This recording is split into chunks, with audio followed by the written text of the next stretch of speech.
하나님의 말씀은 에베소서 3장 14절부터 봉독해 드리겠습니다.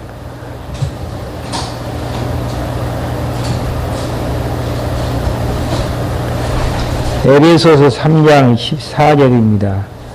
이러함으로 네가 하늘과 땅에 있는 각 족속에게 이름을 주신 아버지 앞에 무릎을 꿇고 비노니 그 영광의 풍성을 따라 그의 성령으로 말미암아 너희 속사람을 능력으로 강건하게 하옵시며 믿음으로 말미암아 그리스도께서 너희 마음에 계시게 하옵시고 너희가 사랑 가운데에서 뿌리가 박히고 터가 굳어져서 능히 모든 성도와 함께 지식에 넘치는 그리스도의 사랑을 알아 그 넓이와 길이와 높이와 깊이가 어떠함을 깨달아 하나님의 모든 충만하신 것으로 너에게 충만하게 하시기를 구하노라. 19절까지만 봉독해 드렸습니다. 우리가 배우고 있는 에베소서 내용은요, 구약에서 약속하신 대로 교회의 진리로 교회를 무장케 나아가시는 하나님의 섭리의 숨결이 담겨져 있습니다. 교회의 진리로 이 내용 기록하게 된 배경은요, 지난번에도 말씀해 드린 것처럼 사도 바울에 의해서 에베소 교회가 설립이 되어졌거든요. 그런데 이제 사도 바울이 떠나가게 되어지고 로마의 옥중에 갇히게 되어졌다라는 소식을 듣게 되어지는 데에서 에베소 교인들이 흔들리게 되어집니다. 그래서 이제 사도 바울이 교회가 어떻게 설립이 되어졌으며 교회는 어떻게 성장되어지고 교회 생활은 어떻게 진행이 되어지는지를 기록해 하여 에베소 교회에 편집해 함으로 더욱더 이제 흔들리지 아니하는 그런 교회로 이제 세움을 받기 위해서 교회의 머리 대신 예수 그리스도가 통치하시는 교회가 진리로 이제 무장케 하시는 하나님의 섭리의 숨결이 담겨져 있습니다. 방금 봉독해 드린 3장 14절부터의 내용의 이치는요, 교회가 성장해 나가는 데 있어서 두 번째 항목인 교회의 성장을 강구하는 부분들인데요, 교회가 성장하기 위해서는 교회의 비밀을 사도를 통해서 드러내므로 교회가 이제 성장케 되어지는데요. 교회가 이제 성장하기 전에 1장부터 2장 내용까지는 신약교회가 어떻게 설립되어졌는가를 확인케 하시는 장면들이 나와지고 있습니다. 요번부터 이제 이끌어가는 것들을 확인할 수 있죠. 교회 기초하면은 보통 이제 사람들이 생각을 할 때에는 인원수, 연보, 건물, 여러 가지 이제 외적인 규모에 의해서 교회를 이제 평하는 부분들이 있게 되어지는데요. 사도 바울은 교회 기초에 대해서 이야기를 하게 되어지면서 설립에 대한 기초를 이야기하면서 영원부터 성부 하나님의 예정부터 이제 출발을 시킵니다. 성부 하나님께서 창세전 그리스도 안에서 예정된 자들을 기초로 해서 교회를 세우게 되어지고요. 세우는 과정 속에서 예수 그리스도를 구약에 약속된 예수 그리스도를 이 땅에 보내셔서 십자가에 죽고 부활케 하심으로 구속으로 말미암아서 그들을 이제 기초로 세우게 되어지는 과정들 이야기를 하면서 그들을 이제 어떻게 이제 교인으로 교회로 이제 인치심을 받는가. 성령 하나님을 보내셔서 예정된 자들 예수님 믿게 해서 인치심을 받게 하시고, 그러면 교회가 이제 어떻게 이제 굳게 설립이 되어지는가. 머리 대신 예수 그리스도를 머리로 세운다라는 거. 머리로 세우는 과정 속에서 모형적인 교회가 어떤 교회였죠? 구약에서 이스라엘 나라, 광약교회, 이스라엘 조직교회를 모형적인 교회로 이야기하게 되죠. 모형적인 교회가 세워져 나가기 위해서는 세직분자들을 하나님께서 세우셔서 그 일들을 해 나가셨죠. 기름 부음을 받은 자들, 세직분자들이 선지자가 있었고요. 말씀을 증거한 선지자가 있었고, 또 하나님을 대신 섬겨나가는 제사장 족속이 있었고, 또 그 다음에 통치하는 왕이 있게 되어졌었는데, 교회를 하나님께서 키워나가시는 과정 속에서 교회의 머리로 예수 그리스도를 세우셨는데, 예수님이 가지신 삼직 내용이 뭐였습니까? 선지자, 왕, 제사장직을 소유하신 그분을 머리로 해서 교회를 이제 세워나가셨다라는 거. 그 다음 세우심에 대한 기초의 실제는요, 허물가지로 죽어버렸던 자를 세우셨다라는 거. 그래서 이제 우리가 기도할 때에 죽을 수밖에 없는 죄인이 아니고 죽었던 죄인, 이미 자유지까지 완전히 상실되어 버린 죽었던 죄인들을 일으키셔서 교회로 설립을 하셨고요. 그 다음에 두 번째 내용에서는 이방인들을 터위에 세우셔서 교회로 이제 실제로 이제 설립을 하셨던 이런 이제 부분들로 이야기를 하게 되어집니다. 그래서 이제 1장, 2장의 기초에 갖고 이름으로 3장 1절에 보게 되어지면은 그리스도 예수의 일과 너희 이방을 위하여 갇힌 자나 바울은 이름으로는 1장부터 2장까지 다 받게 되어지는 것이고요. 교회의 이제 성장을 이야기하게 되어지는데요. 교회의 이제 성장 내용에서 가장 중요한 부분이 근본적인 교회의 성장의 원동력은 3장 1절부터 13절까지 나아지는데요. 교회의 비밀을 드러내셨다라는 거. 교회의 비밀이 무엇이었죠? 1장, 2장에서 나아지는 이런 이제 비밀들. 그러니까 3장 1절부터 3절까지 한번 읽어보고 이야기하죠. 2절부터는 나를 위하여 주신 하나님의 은혜의 경륜을 너희가 들었을 터이라.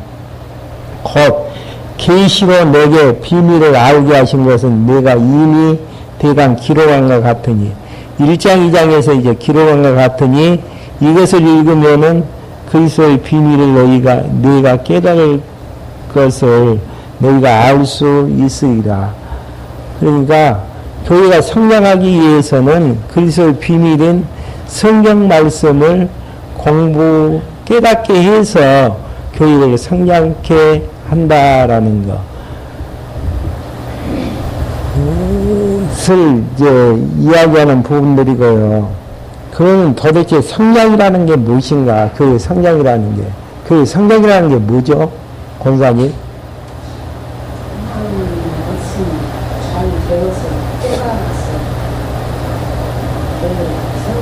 성장의 실체에 대한 내용들로 3장 14절부터 1절까지 보게 되어지면은 성장을 강구하게 되어지는데요.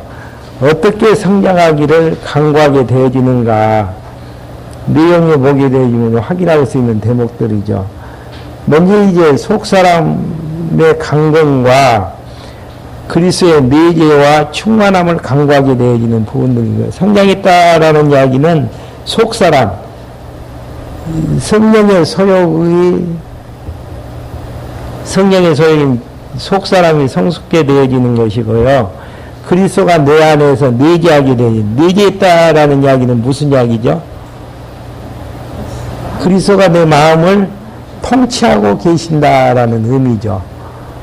그러니까 그리스도가 통치하고 계시면은 성장했다라고 이야기할 수가 있는 부분들이고요. 그러니까 속사람이 성숙한 결과 그리스도의 통치는 비례하게 되어지는 이제 이런 부분들이죠.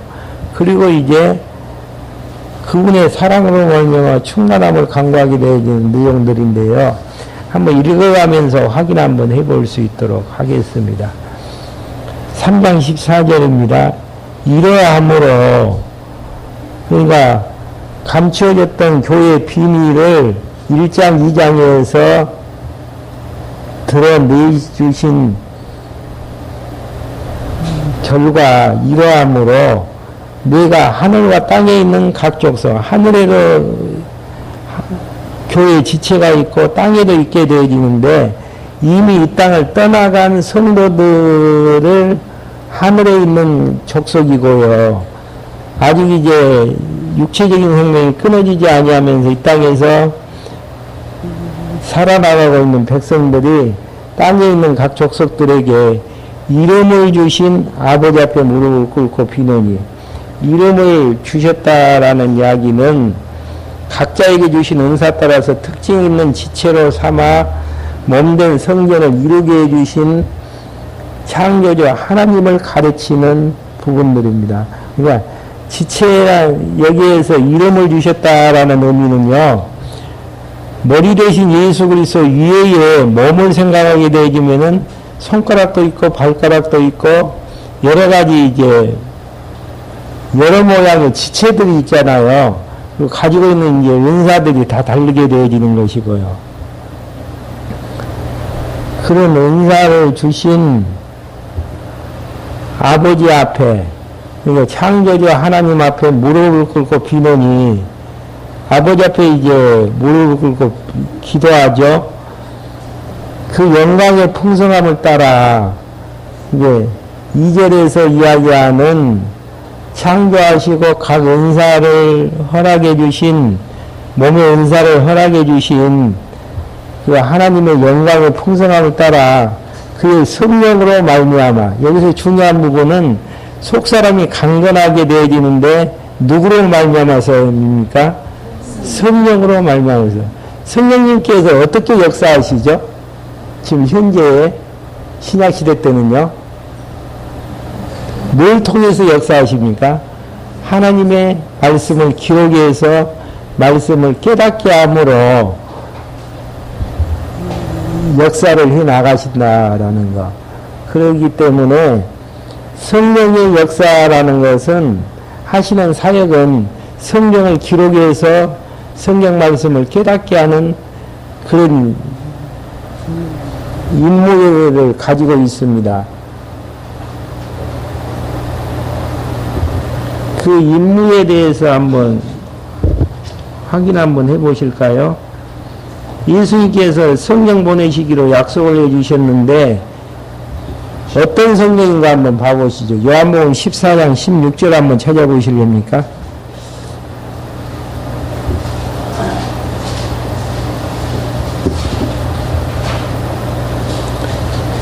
요한복음 14장 16절에 보면 내가 아버지께 구하겠으니 내가 또 다른 보혜사로 너희에게 주사 영원토록 너희와 함께 있게 하리니 저는 누구다고요?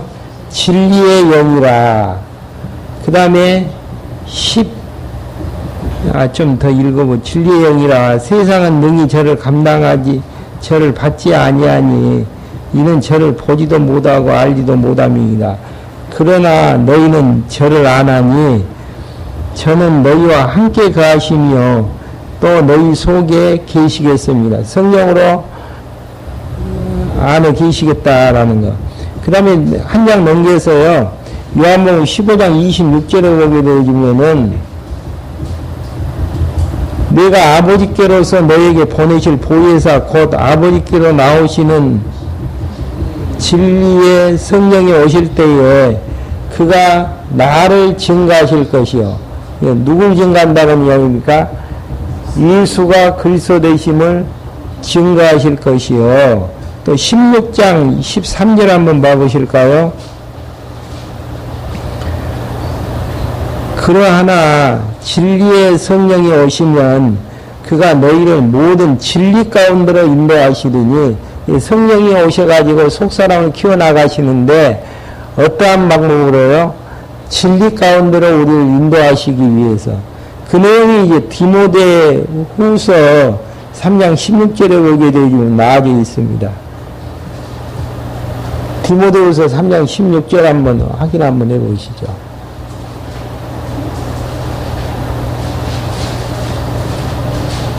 모든 성경은 하나님의 감동으로 된 것으로 교훈과 책망과 바르게 함과 의로 교육하기에 유익하니 이는 하나님의 사람으로 어떻게 해요?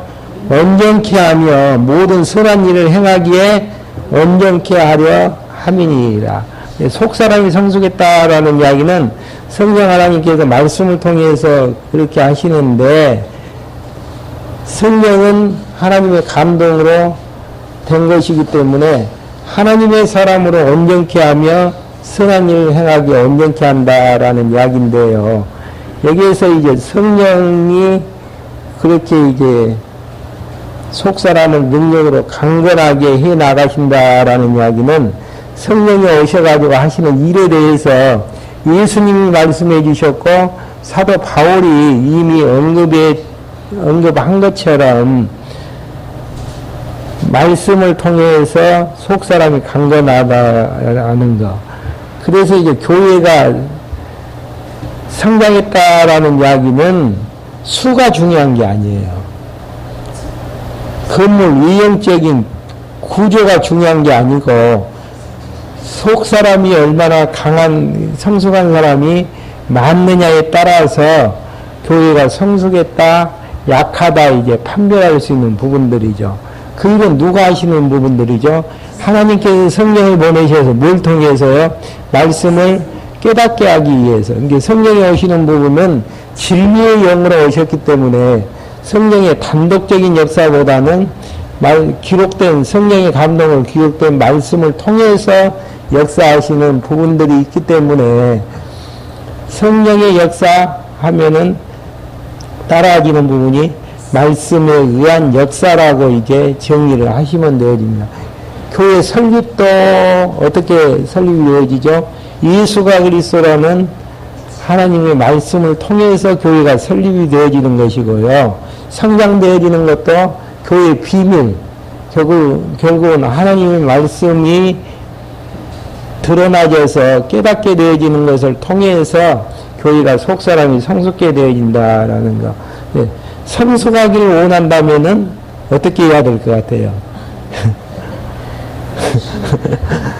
하나님의 말씀을 공부를 해야 되는 것인데, 하나님의 말씀이 공부하고 싶고 그 속에 빠지고 싶고 한다라는 이야기는 성숙할 수 있는 때가 되어졌기 때문인 것이고요.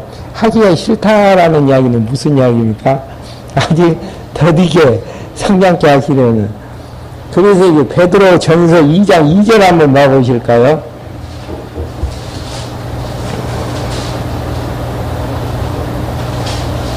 베드로 전서 2장 2절을 보게 되면은 갓난아이들 같이 순전하고 신령한 것을 삼아라. 이는 이로 말미암아 너희로 구원에 이르도록 자라게 하려 하심이니라.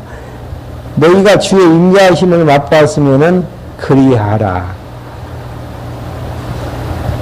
그러니까 갓난아이들처럼 순전하고 신령한 것을 삼하게 되었을 때에 구원에 이르는 성장이 가져오게 되어지는 것이라는 거. 그러니까 말씀 없이는 성장이 불가능해요. 성령이 바로 역사하는 것은 아니고 우리의 신앙을 성숙케 하기 위해서는 공부하고 싶고 말씀 속에서 행복감을 찾게 되어지는 이런 과정들을 겪게 되어지죠. 공부하지 아니하고 수박 거달기식의 공부만 가지고는 절대 신앙이 성숙할 수가 없습니다.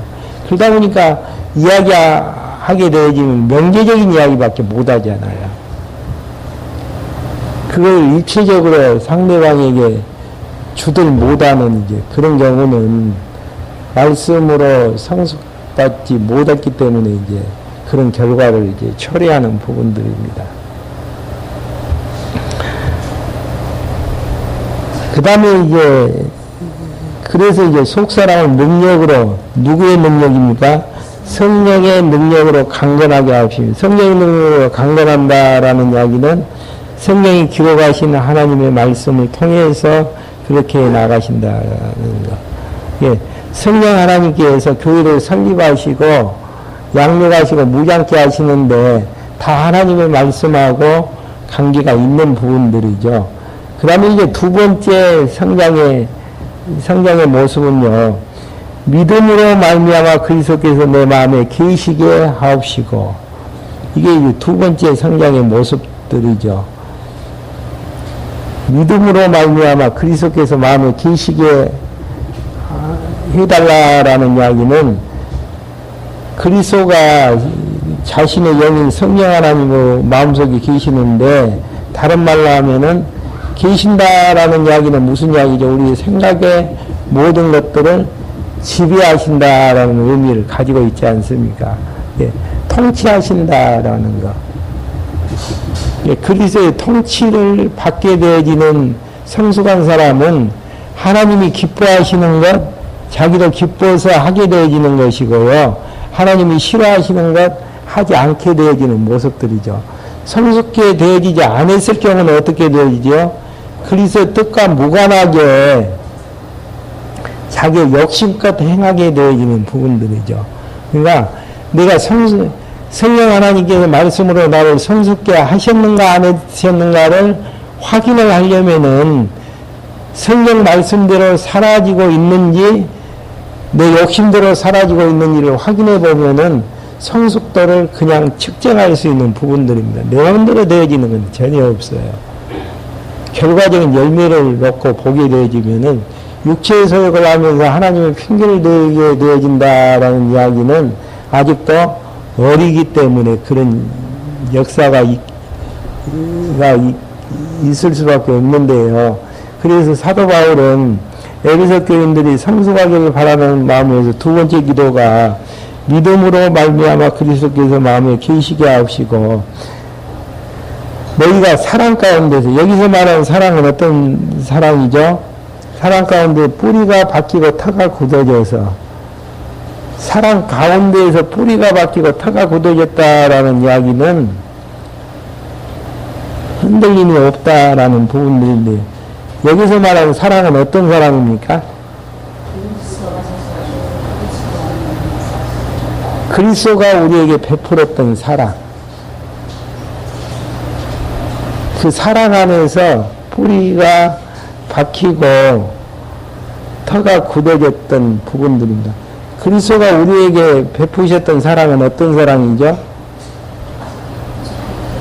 요한복음 15장 13절에 보면은 가장 큰 사랑이 무엇인가를 예수님이 말씀하셔요.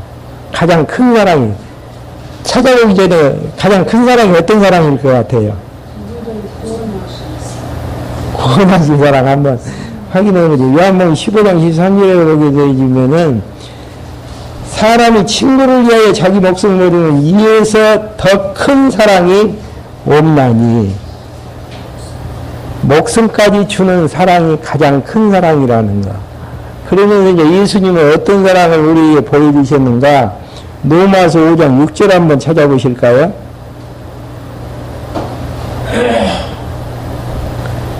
로마서 5장 6절. 우리가 아직 연약할 때 기약대로 그리스도께서 경건치 않는 자를 위하여 죽으셨도다. 의인을 위해서 죽은 자가 쉽지 않고, 의인을 위해서는 죽은 사람이 있긴 있는데 쉽지는 않아요. 그 다음에 선인과 영감이 죽는 자가 혹 있거니와, 우리가 아직 죄인을 위해서 죽는 자는 없다라는 이야기죠. 죄인되었을 때 그리스도께서 우리를 위하여 죽으심으로 하나님께서 우리에 대한 자기 사랑을 확증하셨느니라.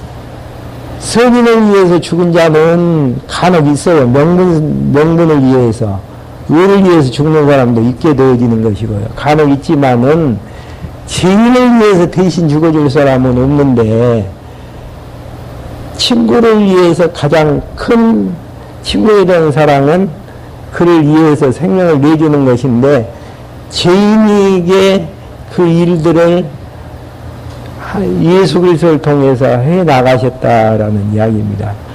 그 사랑 안에서, 사랑 가운데 뿌리가 박히고 터가 굳어지는 모습 자체가 성숙의 모습이라는 거. 능히 모든 성도와 함께 지식에 넘치는 그리스도의 사랑을 알아. 여기서 말하는 지식 자체는 직관적인 지식을 이야기하거든. 직관적인 지식이라는 것은 경험하고 확인한 지식. 경험하고 확인한 지식. 다윗이 경험하고 확인한 지식은 어떤 지식입니까? 전쟁터에서 사울이 쫓아오는 가운데에서도 평안히 잠들 수 있는 내용은 사랑하는 자에게 잠을 주시는, 그게 공부하다가 잠자는 그게 뭐 사랑하기 때문에 그렇게 해석하시는 분도 있는데, 그게 아니고 다윗이 사랑하는 자에게 잠을 주신다라는 의미는 사울이 쫓아와서 한 발자국만 넘어오면 죽을 수밖에 없는 그런 상황 가운데에서도 편히 잠들 수 있는 것은 하나님의 사랑을 확인할 수 있는 데서 가능하네. 이론적인 사랑이 아니고 지식에 넘치는 그리스도의 사랑. 참 중요한 사랑이죠. 그랬을 때 어떠한 환경 속에서도 뿌리가 내려지고 터가 굳어져서 흔들림이 없다라는 이야기입니다. 흔들린다라는 이야기는 죄인을 위해서, 나 같은 죄인을 위해서 죽으신 그리스도의 사랑이 아직도 이론적으로만 다가지는 부분들이지 확인을 안 했다라는 이야기죠. 다윗이 사랑하는 자에게 잠을 주신다라는 그런 고백을 하기까지는 어떤 환경이 있었었죠? 1차, 2차, 3차의 시련이 있었다라는 이야기입니다. 시련 없이는 하나님의 사랑을 확인할 길이 없습니다. 어려움 없이는 하나님의 사랑을 확인할 수 없다라는 이야기죠. 그러니까 시련은 당연한 것인데 우리는 그 시련을 피해 나가려고 하는 이야기는 하나님의 사랑을 확인하지 않으려고 하는 이야기하고도 똑같은 부분들입니다. 그러니까 내가 시련을 없게 해주십시오라고 기도하는 이면 속에서는 하나님의 사랑을 확인할 필요가 없습니다라는 이야기고요. 하나님의 사랑을 확인하지 않는 상태에서는 뿌리를 내릴 수도 없고 터가 굳어질 수도 없다라는 이야기. 조그만 어려움이 있으면 흔들려 버리고 조그만 어려움이 있으면은 주님 등 돌려버리는 그런 모습들. 그분들은 하나님 자녀가 아니라라는 게 아니고 아직 미성숙된 어린 상태의 모습들을 그리는 부분들입니다. 여기에서 사도 바울이 그리스도의 사랑만 깨닫게 되어지면은 사도 바울이 옥중에 갇혀서 다시 나와서 만날 수 있게 될런지 모르겠지만은 하나님께서 베풀으시는 사랑을 통해서 뿌리가 박히고 터가 굳어지면은 흔들림이 없고 견고한 신앙으로 세워져 나간다라는 거.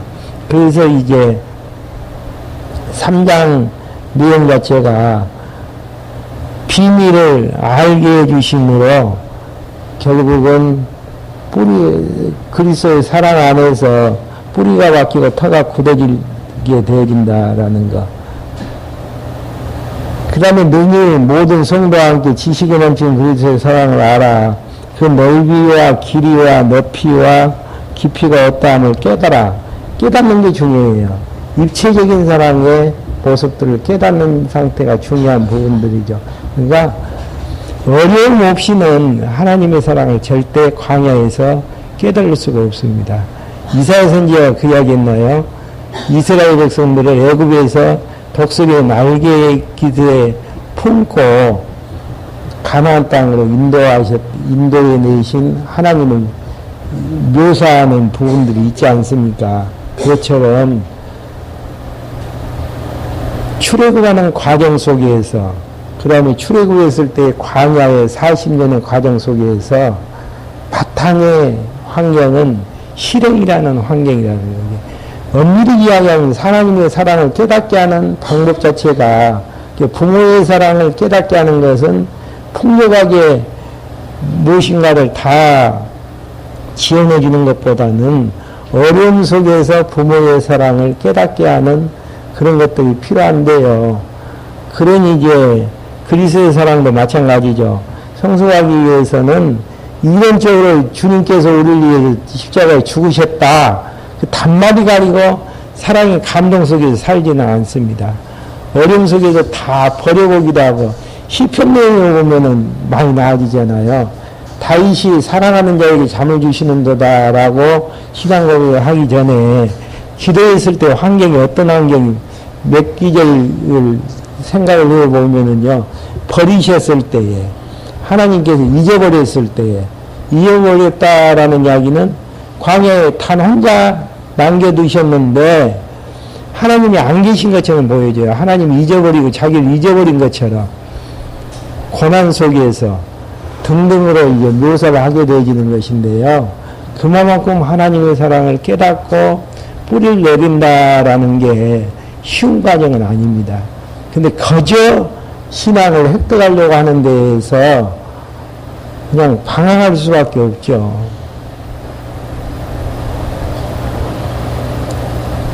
깨달아 하나님의 모든 충만하신 것으로 너에게 충만하게 하시기를 구하노라.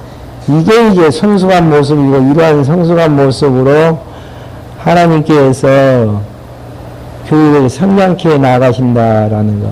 예, 몇 기절로 이제 되어졌던 성장에 대한 기도지만은요, 이런 과정들이 이루어지기까지는 몇 년 걸릴 것 같아요, 권사님?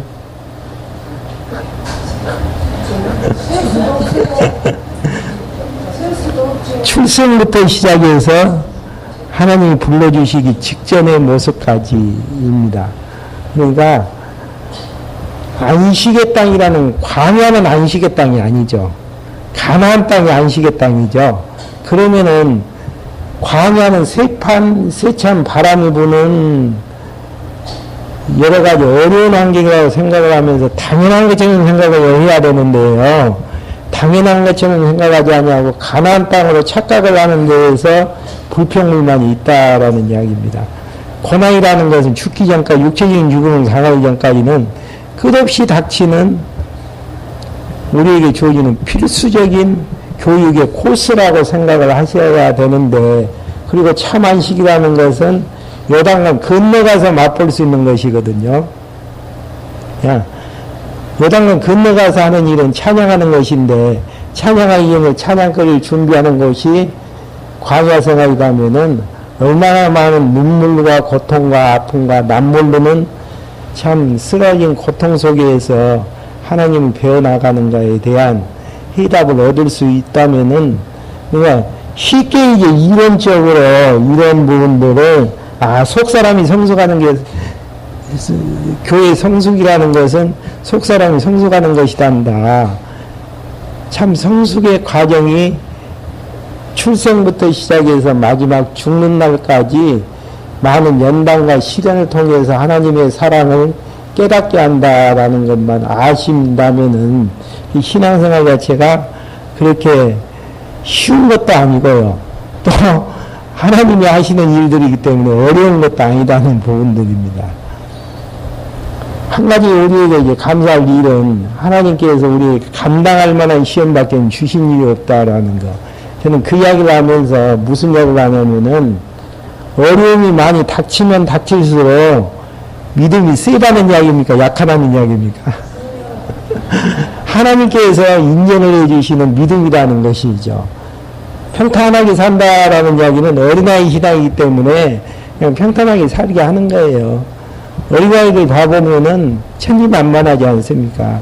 미래에 대한 걱정도 없고 내일에 대한 걱정도 없이 살아나가지만은 어른되어지면 그러지 않잖아요.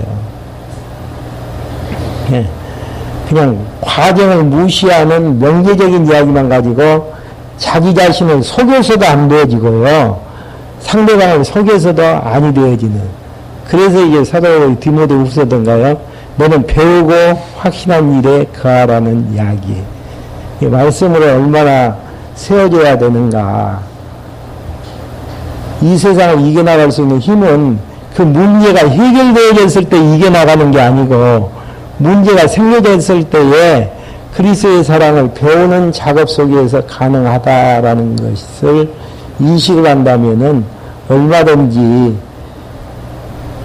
우리에게 이제 위로와 힘이 될 수 있는 부분들입니다. 그러면서 20절부터 21절까지 구하고 생각하는 것을 넘치게 하시는 이에게 영광을 돌리는 내용입니다.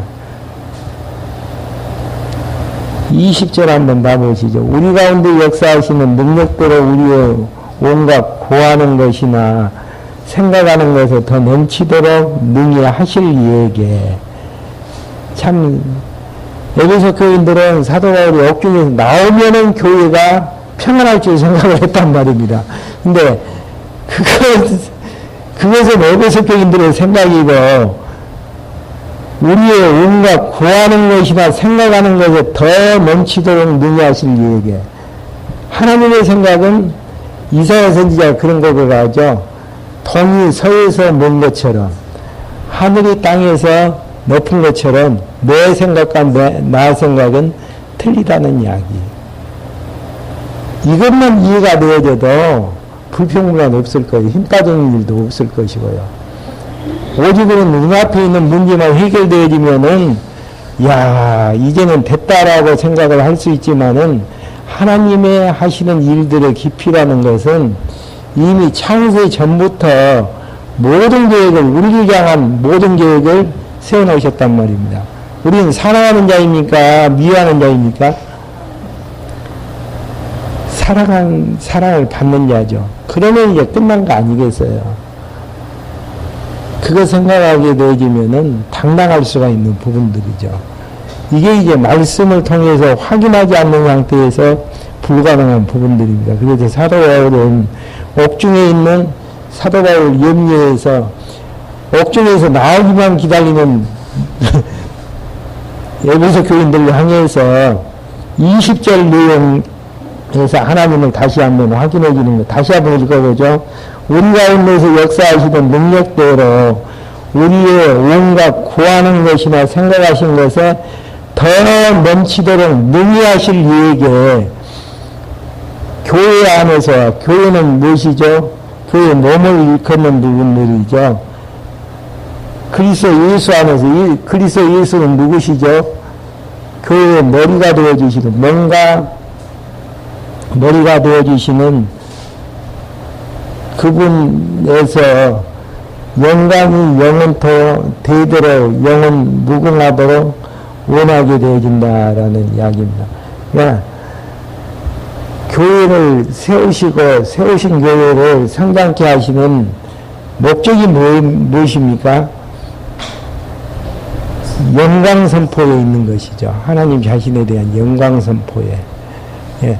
하나님의 영광은 우리가 영광을 선포하는 게 아니고, 하나님께서 하나님 자신의 방법대로, 능력대로 영광을 선포하신다라는 것.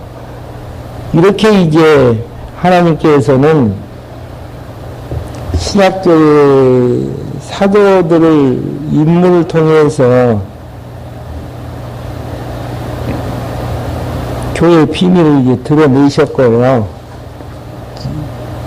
성숙케 이제 기독케 하신 다음 신약교회를 조직케 하시는데, 머리 위에는 각 지체가 다양하죠.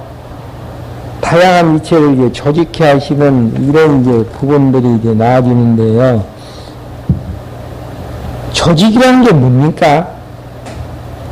어떤 쪽에서는 너무 조직 때문에, 로마 가톨릭 같은 건 조직으로 말미암아서 자기 교황권을 강화하게 되어지는 것이고요. 그 다음에 무조직 교회 같은 건 조직 필요 없다라고 이야기하는 무조직 교회가 있는 것이고요. 조직이라는 게 뭐예요?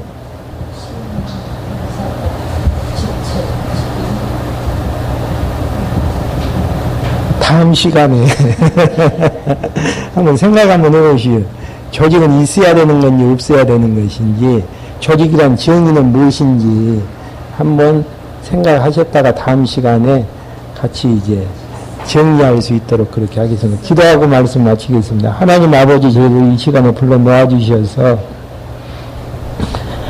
교회 진리로 저희를 무장케 나가시는 성령 하나님이 하시는 일들을 확인할 수 있도록 인도해 주시면 감사함을 드립니다.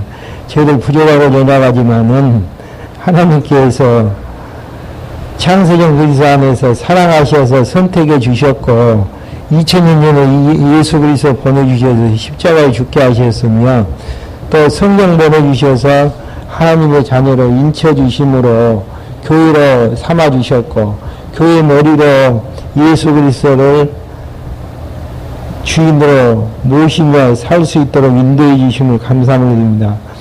할만하시거든 성령 하나님께서 말씀으로 역사해 주셔서